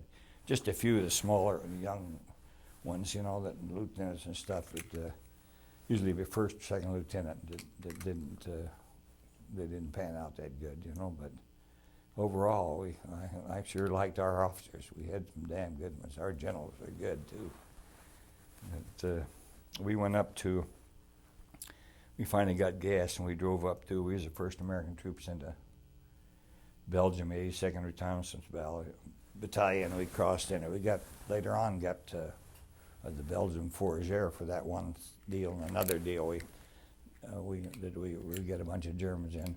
But as we pulled up into northern France, we strung out in the road. It was liberating towns, and they were throwing a lot of flowers and vegetables and everything else on the half tracks, and boy, they'd hit you with one of them great big apples way about they'd knock you off the half track. And I asked several times, I said, I wonder if they're glad to see us or the otherwise. I said, you know, we had to wipe our guns off all the time. Machine that splatter, throw tomatoes at you, splatter on the guns. Well, we just pulled out this one time. We'd stopped.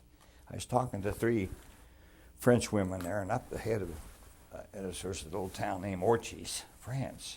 And we says, we was fixing to capture that. And these 3 women were there with their bicycles loaded up with the refugees, you know, and they was going back to this town. They'd been driven out of it, and they was heading home, you know. And when the war was going the other way, they'd pulled out and see they'd go back in it. I told them, I says, well, why don't you guys wait?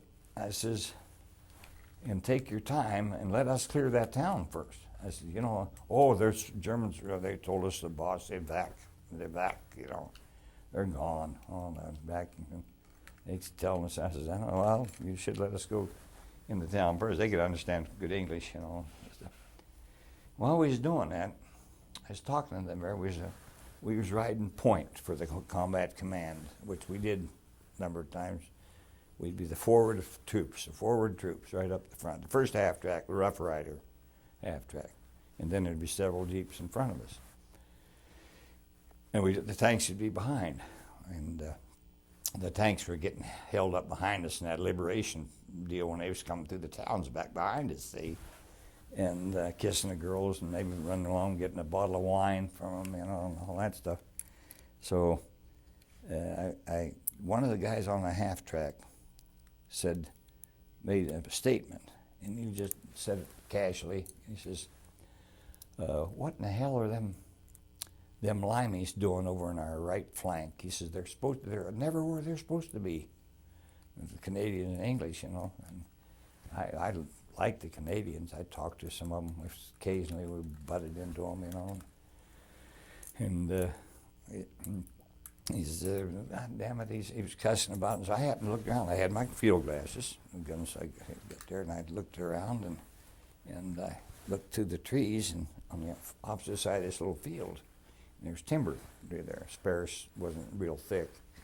And God, I looked, and geez, just about that time as I looked, there's a little cleared spot there, and a big German half-track towing an 88 millimeter gun loaded with Germans. I could see the big Maltese cross on the side of it, you know. I said to him there, and everybody was all lolling around, you know. And I says, "Limeys hell." They was camouflage vehicles, see. That's why we mistook them for the Limeys, because we didn't have camouflage vehicles. The Limeys did, and the Germans did. So I says, "Limeys hell." I says, "Them's Heinies."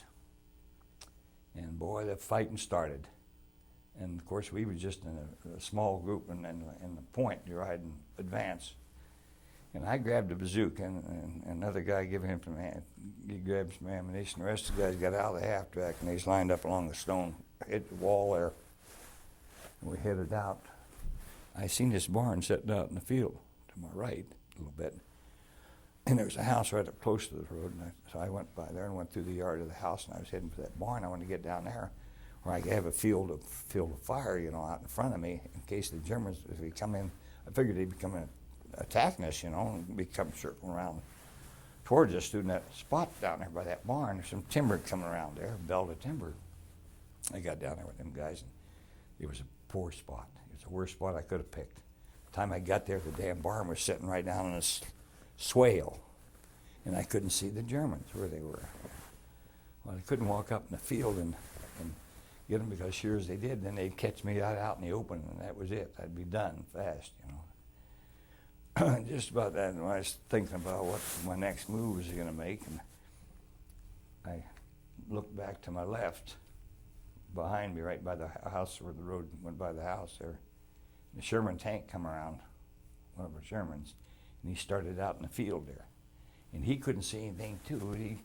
He was blind, and he come out in the field, and he stopped.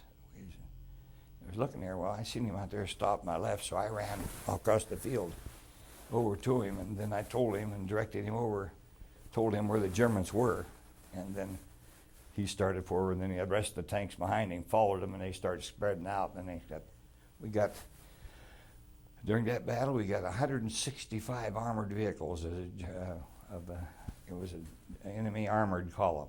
We got 165 of it. It's right in the reports of that thing. It took I don't know how many prisoners, but they were pretty well bloodied up, poor devils.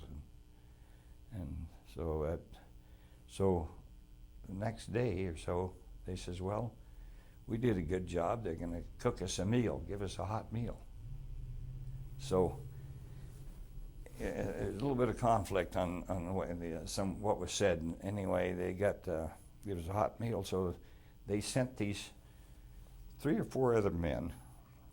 Let's see, 3, 4. Let's see, 2, 3 in the front, 5. There was 4 men. They sent them with a little half-ton truck, small truck, full of water cans to get a load of water for the cooks, you know, get the hot meal. And In the meantime, I seen this little scout guy that had been down in France with me on that Battle of St. Lo there, and I says, well, what are we going to do? You know, you wanted to do something all the time. I mean, it's just you're keyed up so much, you know, that's it. If you're dead tired, you can fall over and sleep, but not very long. So I said, let's go scout that town there. That looks like a nice town. And says, okay, so we just took off, went on up the road. Hell, there was nobody, no people out, come out, went down a nice wide street there, you know. We got down there and went around the corner, and there was that little truck from our outfit. We could see and we knew whose outfit it was. It was our outfit. And there was a cafe right off to the right there, and there sounded like there was a good party going on in there. So we goes over and goes in there. Well, I knew the guys, every one of them. And one of them there, he was pretty loud, and they had a big turkey cooked, and they was having a big feed. And that was our chance to get a good big meal, you know. But that soldier was acting so rowdy, and I didn't have no authority. But I was just a private. And so I says, we got to get out of here and get him out of here. I says, because he's going to get us in trouble. Everybody, you guys in trouble. More than us, because we wasn't part of the detail. And so I says, he's raising too much, and it was looking bad for the people there, the French ones, you know, they were so glad to see us, and then I didn't like to see him acting like a loudmouth and heel, you know. And so we got him out there and got over across the street. And the little vehicle was pointed the way we wanted to go there. And so I throw him in the back, and we was talking about, he was arguing about who was going to drive. One said, you can't drive, you got to let me drive, you're too drunk to drive. You know, all this stuff. He said, I ain't drunk. And while he was arguing, just about that time, I heard a vehicle coming. And they come around the corner of the street up there, but it was just a little ways, half a block up, you know. Loaded with Germans.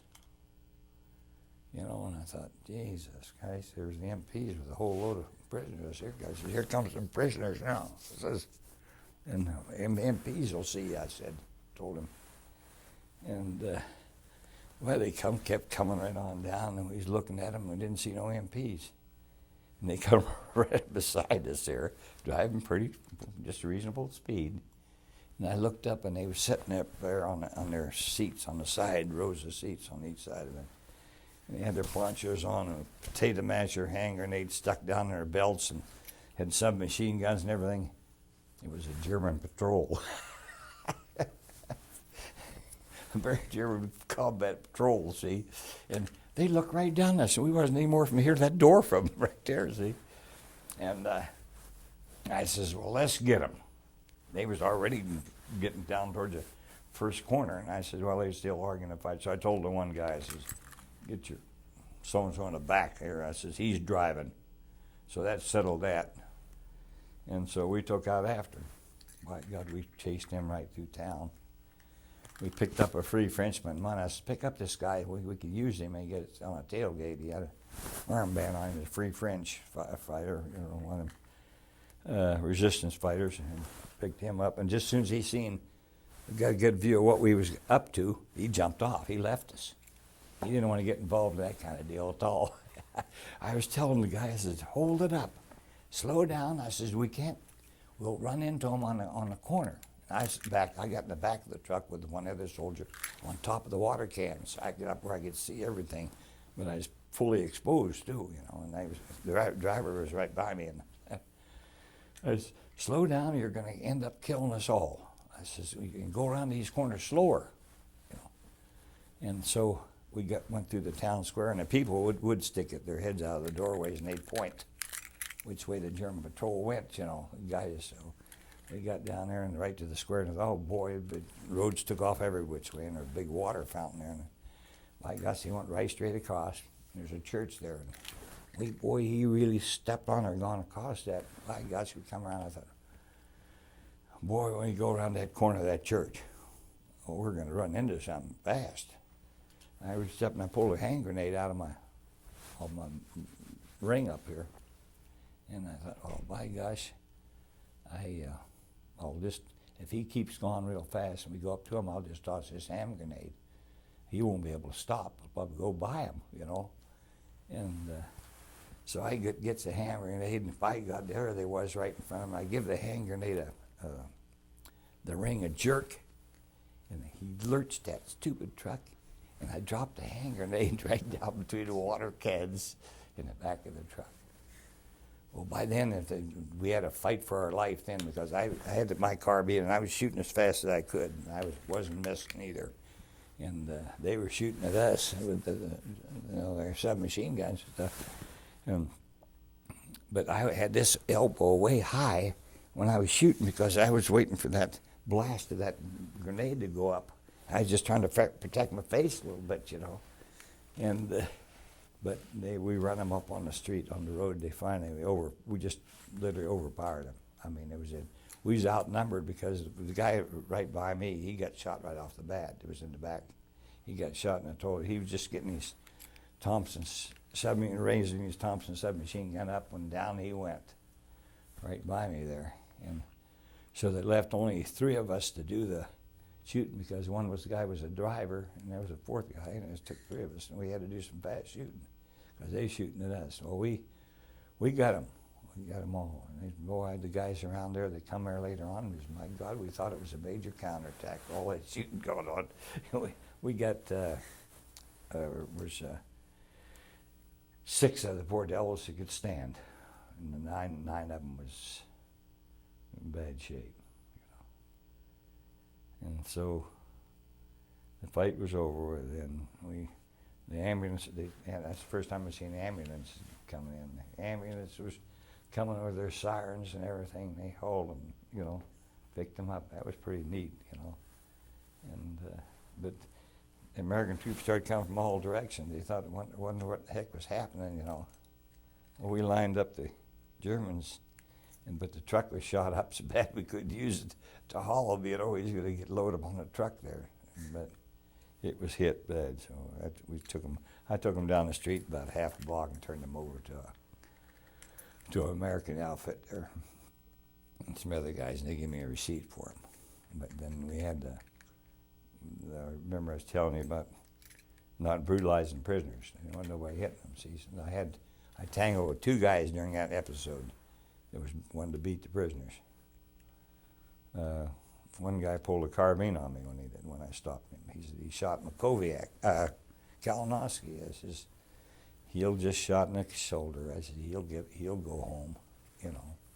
Probably go, well, he didn't. He healed up and come back, you know. But we got all of them anyway. And then it was quite a deal. I had a French photographer there taking pictures. He come out of nowhere there. And one French guy slipped in and grabbed a gun out of a German holster, one of the German holsters, you know. And I hollered at him. But he didn't have no business doing that, you know. And they were our prisoners. And so he took off running. There was a park on one side of the street and a row of stores on the other.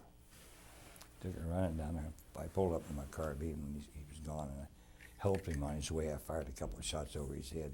I wasn't trying to hit him, you know. Boy, he was moving then. Yeah. Changing underwear probably after that. Yeah, we got the Bronze Star medal for it. Over beyond duty, we was outnumbered almost 5 to 1, you know. Now you, if I remember right, you saw Stalin. Is that right? Yeah, I seen him in Berlin. We was in Berlin. We had the Potsdam conference there, and Truman reviewed us first. The troops, we was out. They made us wear our hot clothes, blouses, and the guys were dropping along the road, and they had all the tanks lined up. And he was there, and he come by. He was going real slow by me, But what was bothering me, there was a dead woman laying back about 15 feet back in the woods behind me, brush. And she was smelling, stinking so bad, you know, in that hot weather. And I just wondered, I was watching him to see if his nose would start twitch because he's bound to smell it, you know. I didn't notice anything, but when Stalin come by, we was on the edge of the Audubon. I was on the opposite side of the Audubon, and he come by with these riders. He had about 40, 50 motorcycle riders in red capes behind him, you know, behind his half track, using a white half track. And with that white uniform on, you know, he'd wear gold buttons, you know. And he was up there. My buddy and I had a 50 caliber machine gun right at the edge in the brush there, where the brush had sort of growed over the edge of the roadway and covered down in the woods because the people were going up the paths, or walking paths, you know, and they was going up to see what was going on, and civilians, you know, so we had to keep them away, keep them down there. But we fought in the Siegfried line. Oh, geez. I had a damn close call on the Siegfried line, I remember. And we were getting ready for an operation, a joint operation. It was in the northern end of Siegfried up toward Gallenkirchen.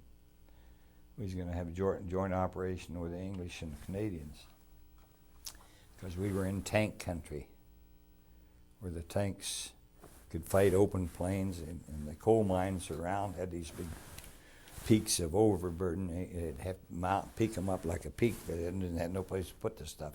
So it looked like a bunch of pyramids around, you know. So, and this one time we was in Scraven, they were shelling us every day. It was heavy artillery all the time. Oh, it was bad. And night battle come through. Hell, there was one fight there that come through there, and it was around 9 o'clock at night. And the tank, you should hear tank battles. Boy, they're vicious when you hear them, because it's bang, bang, bang, bang. That's a shell hitting, you know. It hits, you know, the gun goes off, and then the shell hit just that quick. And there were several hundred tanks involved in that battle.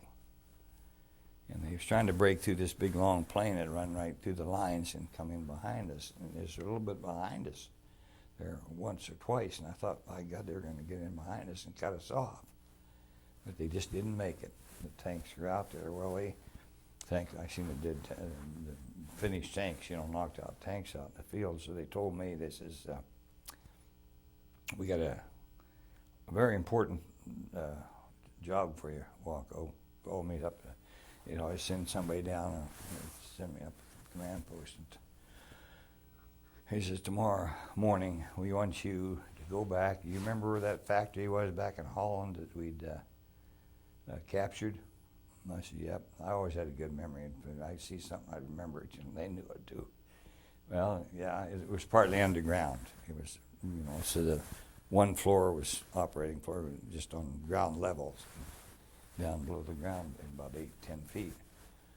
And I said, yeah, I remember. Well, we want you to take a run in there in the morning, early, first light, and you got it set up as a communication center now.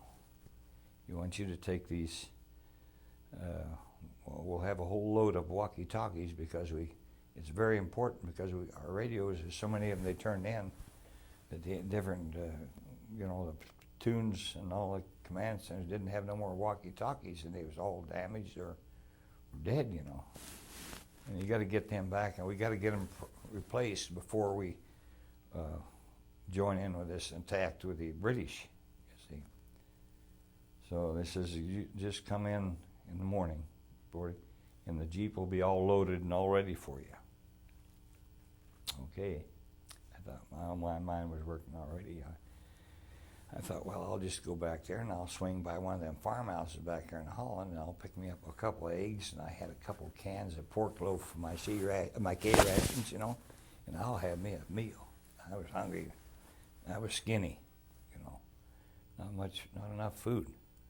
And so I had it all planned up, and so I left with the I was glad to get away from there anyway because they was shelling constantly, and that's all you were doing is covering up and ducking down all the time, and trying to get down into someplace for protection. Well, anyway, as we went back, I left the town, and there was a side road that went right back up along toward it, and hit a main road from the edge of town.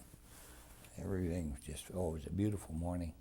Sun come up, I got up to the main road, and I was just thinking, God, I was thinking about that pork loaf and the eggs I bum from them, from the Dutch people there.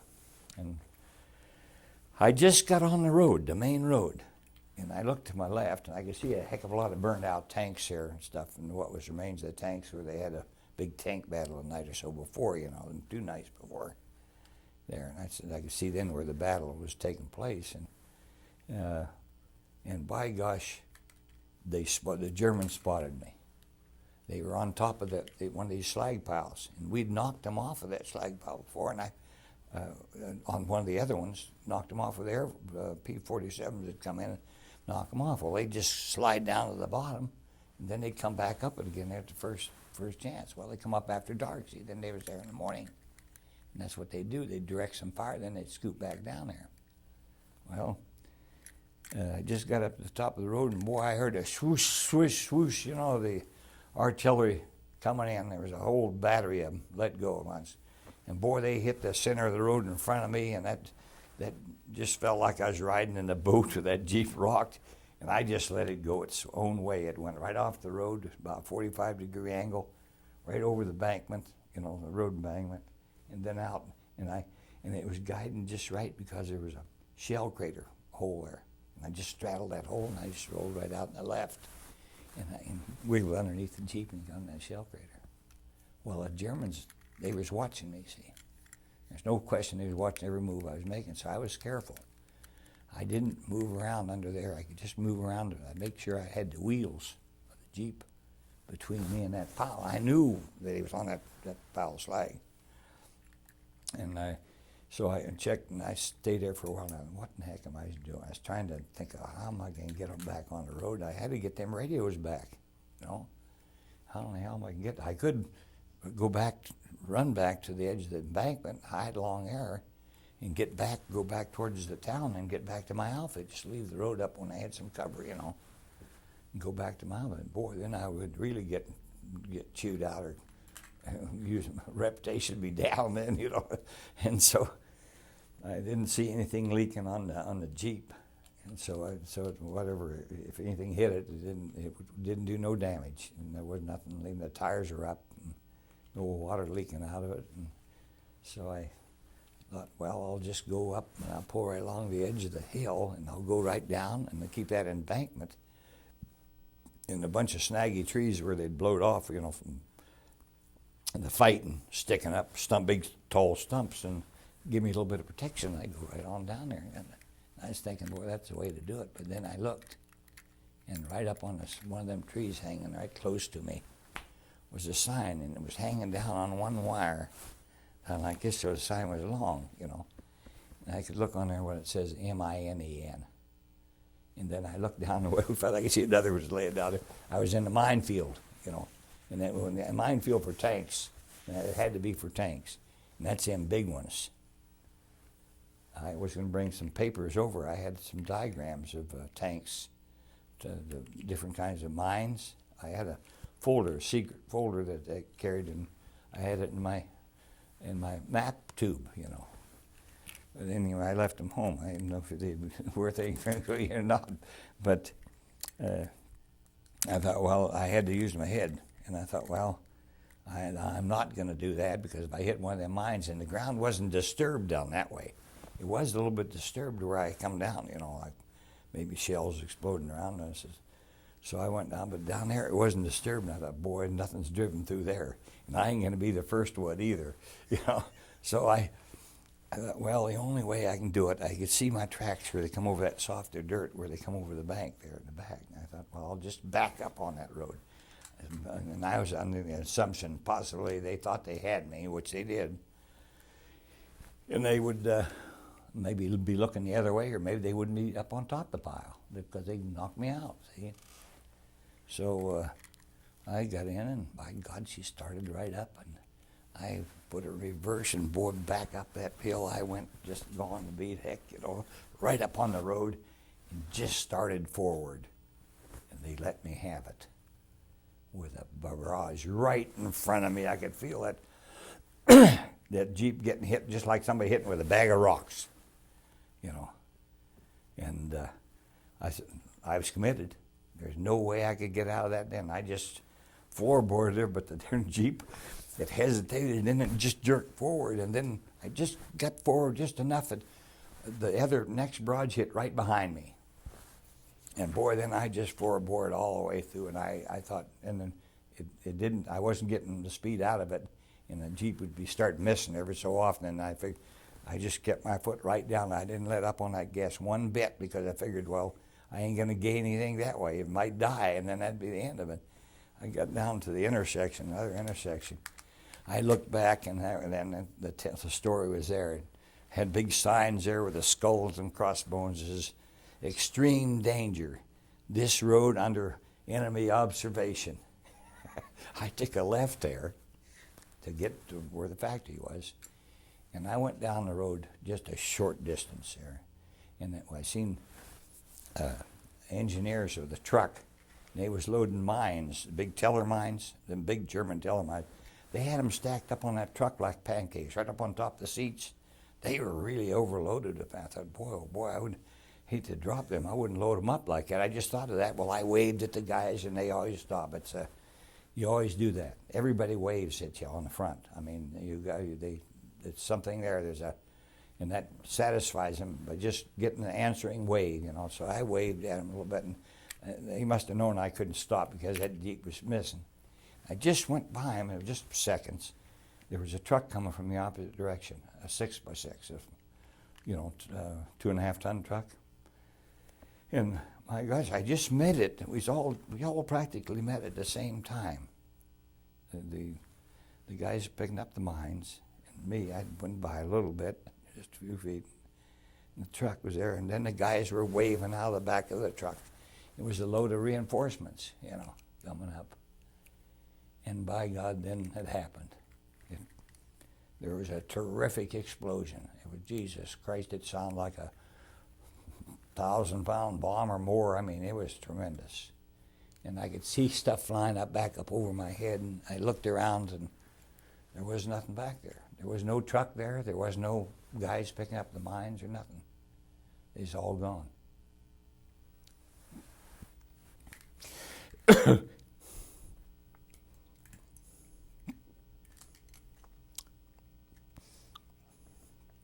They got their wave in, though, last wave. And when I got down to the communications and turned it over, they says, "Who was you in this Jeep?" And that Jeep was riddled with shrapnel, and all the water dripped out of the radiator. That's why it's missing. I don't know what else was. And it was froze up. They said, "No, move. Oh, it'll never move again from where it is, right where I stopped it there." And they said, "Don't worry about them radios." He says, "We'll get them back for you. Just don't worry. Just go off and get some rest," they told me, And I says, "You better send a patrol back and see what happened to them."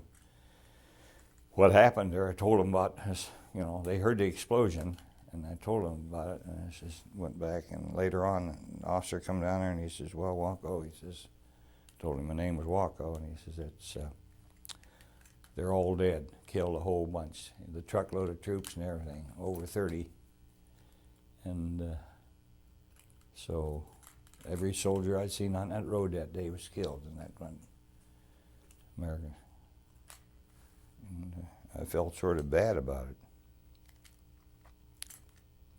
But they said they got a hold of headquarters, my outfit, and says that I was there, and they says, "Well, to order a new Jeep, another Jeep there, and then I can bring it back with me for me to just rest up there." And in about 3 days, a new Jeep come in, and that wasn't the end of it then. It was just starting. I just drove off with a Jeep heading back, and I hadn't sandbagged it yet. They says, "Well, we'll get it back when when you get back to the outfit, have them guys sandbag it, put sandbags in for mines, you know, like pack them with sandbags on the floors of Jeeps, because it does protect you some. And it might flip the Jeep up in the air, but the chunks wouldn't go through as easy, you know.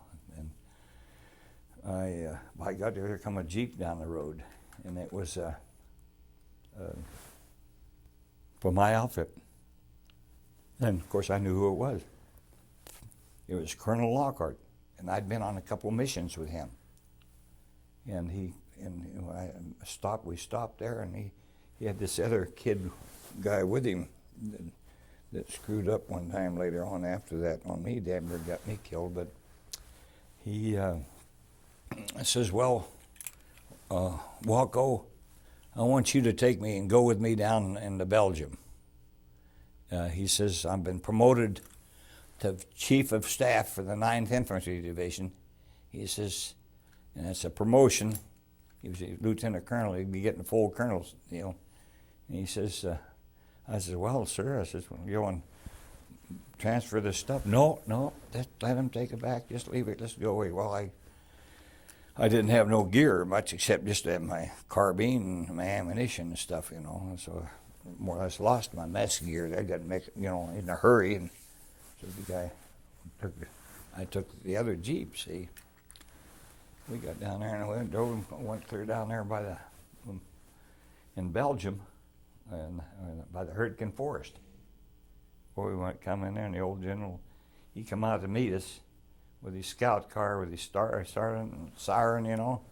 And then that beat up looking Jeep I was in, I felt like a vagrant, you know, coming into the headquarters of that general. The general the colonel got in the scout car with the general, you know.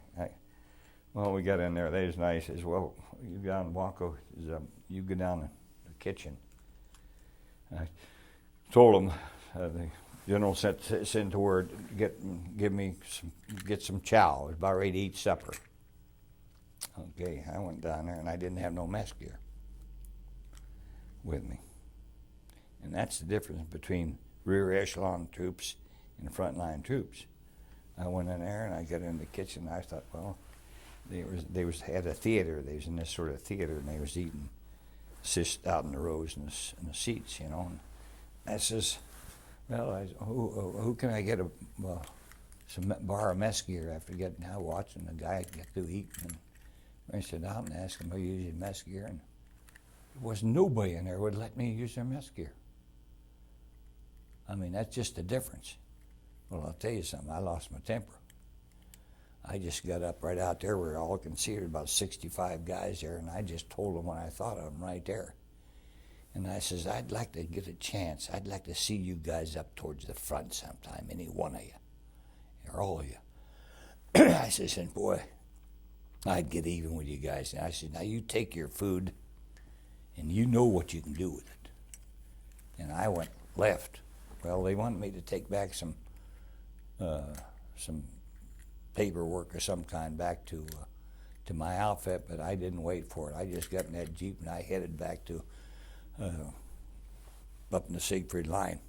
Well, I went sailing up there and I was mad. And I took a road. I figured the closest way to get there was we come down a different way. I figured the closest way to get there is right back up to the closest way. I knew the country, you know, by Aachen. Well, I thought Aachen had been, we surrounded it, you know, and I thought it had been already captured, you know. Yeah, my outfit was fighting there, and I thought, well, that was good enough for the rest of the guys. We was further north, you know, a few miles. We switched tapes.